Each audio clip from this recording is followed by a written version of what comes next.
এক মহা বিপ্লব ঘটিয়ে ফেলল এরদোয়ানের তুরস্ক।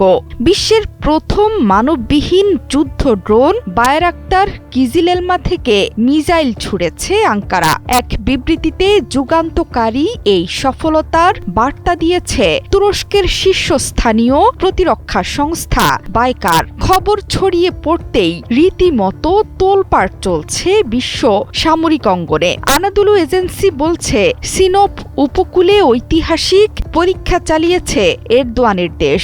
ড্রোনটিতে দেশীয় প্রযুক্তিতে তৈরি আকাশ থেকে আকাশে নিক্ষেপযোগ্য গোক ডোগান মিসাইল ব্যবহার করা হয়েছে। পরীক্ষার সময় নির্ভুলতার সাথে উচ্চ গতির লক্ষ্যবস্তুতে আঘাত হানে এটি।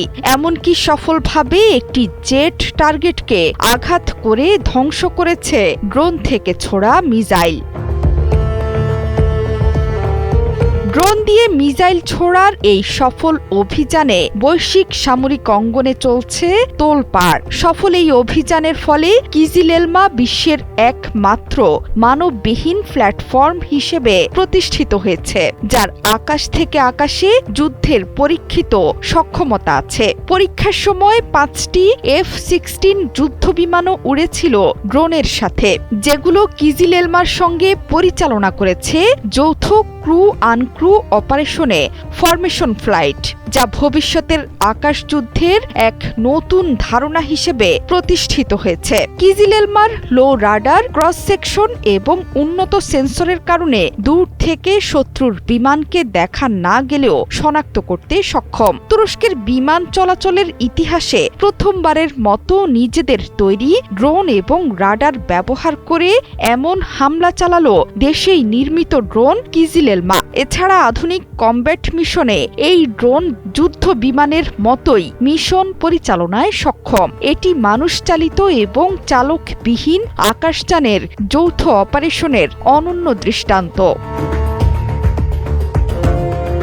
কিজিলেলমার সফল পরীক্ষা প্রমাণ করছে যে আকাশ থেকে মাটিতে এবং আকাশ থেকে আকাশে দুইভাবেই মিশন পরিচালনা করতে প্রস্তুত। তুর্কির সামরিক খাতে এটি বিশাল এক অর্জন। ড্রোন শিল্পে এমনিতেই বিশ্বখ্যাত তুরস্ক।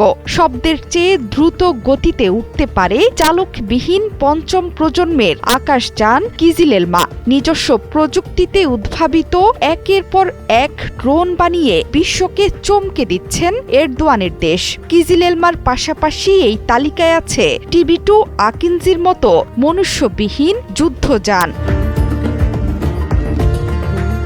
2003 সাল থেকে সম্পূর্ণ নিজস্ব অর্থায়নে পরিচালিত বাইকার ড্রোন রপ্তানিতে বিশ্বব্যাপী শীর্ষস্থানীয় প্রতিষ্ঠান। 2023 সালে $1.8 বিলিয়ন রপ্তানি আয়ের পাশাপাশি 2024 সালেও একই ধারা অব্যাহত রেখেছে। এর মোট আয়ের 90% আসে রপ্তানি থেকে। শত্রুদের মোকাবেলায় সামরিক খাতে প্রচুর পরিমাণে অর্থ ব্যয় করে রিসেপ তাইয়েপ এরদোয়ানের দেশ তুরস্ক।